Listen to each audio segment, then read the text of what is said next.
BBC বাংলার সান্ধ্য অধিবেশন প্রবাহতে আপনাদের স্বাগত। আজ আপনাদের সাথে লন্ডন স্টুডিও থেকে আছি মানসী বড়ুয়া।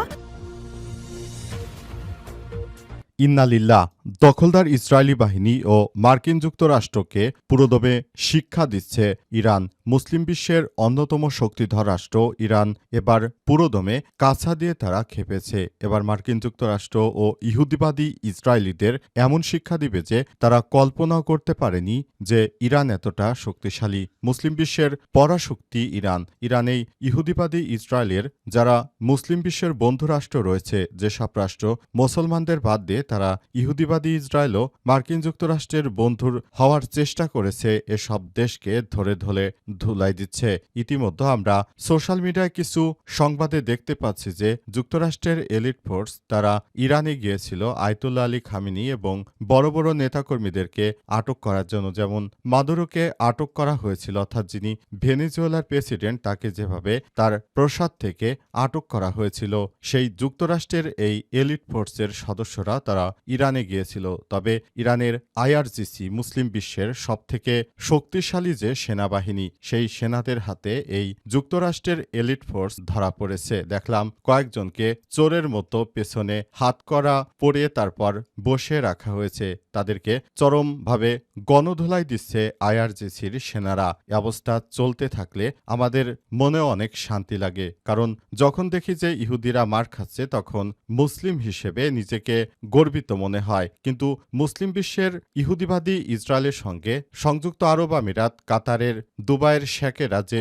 সখ্যতা গড়ে তুলেছে, এতে তারা বোঝা যায় যে তারা প্রকৃত ইহুদিদের দালাল। এই দালালদের হাত থেকে মুসলিম বিশ্বকে বাঁচানোর জন্য ইরানের হাতিয়ার এখনো গর্জে উঠছে। আর পুরো বিশ্ব থেকে তাদের জন্য আমরা দোয়া করছি, তারা যেন পুরো মুসলিম বিশ্বের প্রতিনিধি করতে পারে এবং তারা যেন আমাদের পাশে থাকে, এই প্রত্যাশা আমাদের।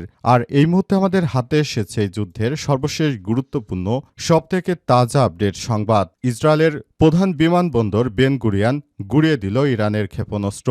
আলহামদুলিল্লাহ, নতুন করে আরেকটি ক্ষেপণাস্ত্র উন্মোচন করেছে ইরান। এই ক্ষেপণাস্ত্র এ পর্যন্ত ইরান যত হামলা চালিয়েছে এর মধ্যে সবথেকে শক্তিশালী ক্ষেপণাস্ত্র হামলায় ইহুদিবাদী ইসরায়েলের বেন গুরিয়ান আন্তর্জাতিক বিমানবন্দর গুড়িয়ে দেওয়া হয়েছে। আজ ইসরায়েলের পক্ষ থেকে বিষয়টি জানানো হয়েছে যে তাদের বেন গুরিয়ান আন্তর্জাতিক বিমানবন্দরে ব্যাপক হামলা চালিয়েছে ইরানের ক্ষেপণাস্ত্র।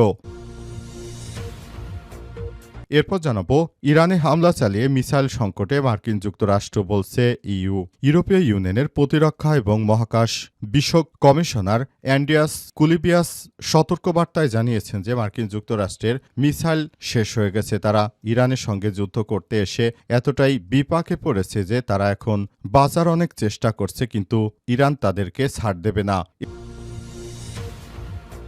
এদিকে কুয়েতে মার্কিন মালিকানাধীন তেল ট্যাঙ্কারে ইরানের ভয়াবহ হামলা। হরমুজ প্রণালীতে এসেছিল তেল কিনতে এই ইহুদিবাদী ইসরায়েল এবং মার্কিন দখলদারদের এই তেল ট্যাঙ্কারটি, তবে এটিকে ইরান মিসাইল মেরে গুড়িয়ে দিয়েছে।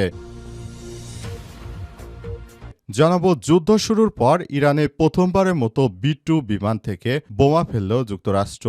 ইহুদিবাদী ইসরায়েল ও মার্কিন যুক্তরাষ্ট্র গোপনে চুক্তি করে মুসলিমদের বিরুদ্ধে যুদ্ধে নেমেছে, তাই তারা ইরানের বেসামরিক মানুষদের উপর অবৈধ হামলা চালাচ্ছে। মার্কিন যুক্তরাষ্ট্র এই অবৈধ দেশটি, অবৈধ দেশের কাজই হচ্ছে তারা মুসলিম বিশ্বের নেতাকর্মীদেরকে হত্যা করবে, তারা পুরো মুসলিমদেরকে তাদের গোলাম বানিয়ে রাখবে। কিন্তু মুসলিম জাতি বীরের জাতি, তারা কখনো গোলাম হবে না। তাই ইরানের সেনাবাহিনী এদেরকে চরমভাবে ধুলাই দিচ্ছে, এদেরকে বাপের নাম ভুলিয়ে দিচ্ছে।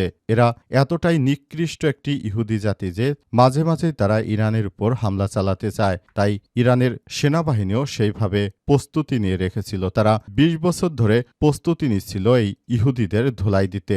এবার সেই মাহেন্দ্রক্ষণ এসেছে, এখন তারা এমনভাবে ধুলাই দিচ্ছে যে ইহুদিরা বাপ বাপ ডাকতে ডাকতে তারপর মধ্যপ্রাচ্য থেকে পালাচ্ছে। এবং সর্বশেষ জানাবো, ফিলিং স্টেশন থেকে তেল কেনার সীমা বেঁধে দিল সরকার। এখন ফিলিং স্টেশন থেকে হঠাৎ করে তেল কেনার সময়সীমা বেঁধে দিয়েছে সরকার। এডেন উপসাগর এবং গালফ কান্ট্রির রাষ্ট্রগুলো থেকে তেল আমদানি করতে না পারায় হঠাৎ করে বাজারে তেলের চাহিদা বেড়ে যেতে পারে এই প্রত্যাশায় অনেকেই অতিরিক্ত তেল কিনে রাখছে তার বিভিন্ন যানবাহনে। তাই মোটরসাইকেলের জন্য 2 লিটার এবং ব্যক্তিগত গাড়ির জন্য 10 লিটার, এক্ষেত্রে মাইক্রোবাসের ক্ষেত্রে 20 থেকে 25 লিটার, পিকআপ ও লোকাল বাসের জন্য 70 থেকে 80 লিটার এবং দূরপাল্লার বাস, ট্রাক ও কন্টেনারের জন্য 200 থেকে 220 লিটার ডিজেল সরবরাহ করা যাবে। প্রিয় দর্শক, এতক্ষণ শুনছিলেন সংবাদ শিরোনাম, এবারে বিস্তারিত। তবে তার আগে বন্ধুরা অনুরোধ থাকবে এই সংবাদটিতে একটি লাইক দিন। এই চ্যানেলে আপনি নতুন হয়ে থাকলে আমাদের সংবাদটি দেখতে দেখতে চ্যানেলটি সাবস্ক্রাইব করে রাখুন। কমেন্ট করে বন্ধুরা আপনার মূল্যবান মতামত জানিয়ে দিন আপনি বিশ্বের কোন দেশ থেকে বা বাংলাদেশের কোন স্থান থেকে আমাদের সংবাদটি দেখছেন এবং শুনছেন। আর বন্ধুরা, সংবাদটি আপনার সোশ্যাল মিডিয়া ফেসবুকে শেয়ার করে বন্ধুদেরও দেখার সুযোগ করে দিন। গাজা যুদ্ধে আপনি যদি নিরীহ ফিলিস্তিনিদের ভালোবেসে থাকেন, কমেন্টে ইয়েস লিখে পুরো বিশ্বকে আমাদের এই সংবাদটি দেখার সুযোগ করে দিন। এবারে বিস্তারিত। ইসরায়েলের প্রধান বিমানবন্দর বেন গুরিয়নে ক্ষেপণাস্ত্র হামলা। ইসরায়েলের প্রধান বিমানবন্দর বেন গুরিয়নে ব্যাপক ক্ষেপণাস্ত্র হামলা চালিয়েছে ইরান। ইরানের একটি হামলায় বেন গুরিয়ন আন্তর্জাতিক বিমানবন্দরে প্রায় 30 টন ওজনের এই প্রথম কোনো শক্তিশালী মিসাইল দিয়ে আঘাত করা হয়েছে। ইরানের এই ক্ষেপণাস্ত্র হামলায় একরকম ধ্বংসের দ্বারপ্রান্তে দাঁড়িয়েছে ইহুদিবাদী ইসরায়েলের মার্কিন যুক্তরাষ্ট্রের তত্ত্বাবধানে তৈরি ওই অঞ্চলের সবথেকে বড় বিমানবন্দর বেন গুরিয়ন আন্তর্জাতিক বিমানবন্দর। এই আন্তর্জাতিক বিমানবন্দর এতটাই ভয়ানক আকার ধারণ করেছে যে এখন সবকিছু তছনছ হয়ে গেছে। মধ্যপ্রাচ্য থেকে আর কোনো বিমানই এখন চলাচল করতে পারছে না। অধিকাংশ দেশের সঙ্গে যোগাযোগ বন্ধ হয়ে গেছে। ইহুদিবাদী ইসরায়েল তারা তাদের দেশে উৎপাদিত যেসব খাদ্যদ্রব্য আছে তারা বিদেশ থেকে আমদানিও করতে পারছে না। তারা এখন একরকম এমনভাবেই তারা ধরা পড়েছে যে এখন সত্যি বলতে কি তারা ইরানের কাছে আত্মসমর্পণ করবে এমন একটি কন্ডিশনের মধ্যেই তারা চলে এসেছে। তবে শেষ পর্যন্ত এই যুদ্ধ আদতে কতটা দিক গড়ায় সেটি দেখতে হবে, কারণ এই মুহূর্তে এই বিষয়ে অগ্রিমভাবে অতটা বলা যাচ্ছে না যে মূল বিষয়টি আসলে কোন দিকে যাবে। ইরানে হামলা চালিয়ে মিসাইল সংকটে পড়েছে মার্কিন যুক্তরাষ্ট্র। এবার দখলদার ইসরায়েলি বাহিনী চরম বিপাকে পড়েছে, কারণ তারা জানিয়েছে যে তারা এই হামলা চালিয়ে একরকম বড় ধরনের সমস্যায় পড়েছে। দখলদারেরা কোনো কিছুই আসলে করতে পারছে না। দখলদার ইসরায়েলি বাহিনী এখন অনেক বেশি বিপদের মধ্যেও রয়েছে। ইরানের একটি হামলায় সবকিছু চূর্ণ বিচূর্ণ হয়ে যাচ্ছে। সেখানে ইউরোপের এই নেতা জানিয়েছেন যে নতুন করে এই যুদ্ধ বাঁধানোর ফলে তারা বড় ধরনের বিপাকে পড়েছে। এই বিপাক এতটাই বৃদ্ধি পেয়েছে যাতে করে পুরো মধ্যপ্রাচ্যে আর কোনো ধরনের যুদ্ধ না ছড়ায় সেই বিষয়গুলোই সবাইকে এখন থেকে দেখতে হবে। যুক্তরাষ্ট্র যে কার্যক্রম শুরু করেছে তারা নিজেরা তো মরবে, ইউরোপের সব নেতাকর্মীদেরকে নিয়েও মরবে। কারণ হিসেবে বলা হচ্ছে যে ইউরোপের বাজারে এখন সবকিছুর দাম বৃদ্ধি পেয়েছে। আর মিসাইল সংকটে মার্কিন যুক্তরাষ্ট্রের অবস্থাও খুবই শোচনীয় পর্যায়ে রয়েছে বলে জানিয়েছেন তিনি। কুয়েতের মালিকানাধীন তেল ট্যাঙ্কারে হামলার দাবি ইরানের। কুয়েতের মার্কিন মালিকানাধীন একটি অয়েল ট্যাঙ্কারে ব্যাপক হামলা চালিয়েছে ইরানের সেনাবাহিনী। ইরানের সেনাবাহিনীর পক্ষ থেকে বলা হয়েছে যে আসলে আমরা কোনোভাবেই হরমুজ প্রণালীর নিরাপত্তা বিঘ্নিত করতে পারবো না। হরমুজ প্রণালীতে যে কন্ডিশন রয়েছে সেই কন্ডিশনটা সবাইকে মেনে চলতে হবে। সবার জন্য যে নিয়ম সবাইকে সেটি মেনে চলতে হবে। মার্কিন যুক্তরাষ্ট্র যখন থেকেই হরমুজ প্রণালীতে হামলা চালিয়েছে তখন থেকেই মূলত এই জায়গাগুলো সম্পূর্ণরূপে অবরোধ করে রেখেছে ইরানের আইআরজিসির সদস্যরা। তাই তারা সেখানে থেকে সবাইকে নির্দেশনা জারি করেছে যে আমাদের এই নিয়ম নীতি তোমাদের মেনে চলতে হবে। তোমরা যদি নিজেদের মতো করে এই এলাকা সবকিছু নিয়ন্ত্রণ করতে চাও, তাহলে প্রকৃতপক্ষে এটি হতে দেওয়া হবে না। কারণ হিসেবে বলা হচ্ছে যে যেহেতু মার্কিন যুক্তরাষ্ট্র আগে ইরানে হামলা চালিয়েছে, তাই তাদেরকে এর জন্য পুরোপুরি দায় নিতে হবে এবং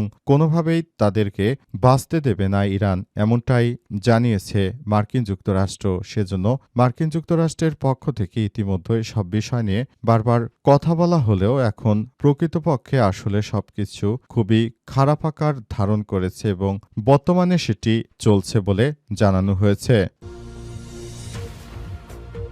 বর্তমান মার্কিন যুক্তরাষ্ট্র যুদ্ধ শুরু হওয়ার পর থেকে এ পর্যন্ত মার্কিন যুক্তরাষ্ট্র B2 বোম্বার সবথেকে বেশি ব্যবহার করতে শুরু করে। বর্তমানে B2 বোম্বার দিয়ে সবথেকে বেশি আক্রমণ চালানো হচ্ছে ইরানে। এই B2 বোম্বার মার্কিন যুক্তরাষ্ট্রের অত্যন্ত ব্যয়বহুল একটি প্রজেক্ট। এই প্রজেক্টের মধ্য দিয়ে মূলত মার্কিন যুক্তরাষ্ট্র বিমানগুলো চালিয়ে থাকে এবং বর্তমানে মার্কিন যুক্তরাষ্ট্র বিমানগুলো চালিয়ে এখন ইরানের উপর সবথেকে বেশি আক্রমণ চালাচ্ছে। ইরানের পক্ষ থেকে বলা হয়েছে যে তাদের উপর যতই আক্রমণ চালানো হোক তারা বসে থাকবে না, তারা এখন অনেক বেশি। বর্তমানে B2 বোম্বার দিয়ে মূলত ইরানকে একরকম ধ্বংস করে দিতে চায় মার্কিন যুক্তরাষ্ট্র, কিন্তু তাদের এই পরিকল্পনা কখনোই বাস্তবায়ন হবে না। ইরানের সেনাবাহিনীর সদস্যরা তারা সর্বোচ্চ সতর্ক অবস্থানে রয়েছে। দখলদার ইসরায়েলি বাহিনী এবং যুক্তরাষ্ট্রের যে ধরনের এই বিষয়গুলো আসলে হতে দেওয়া হবে না বলে জানানো হয়েছে।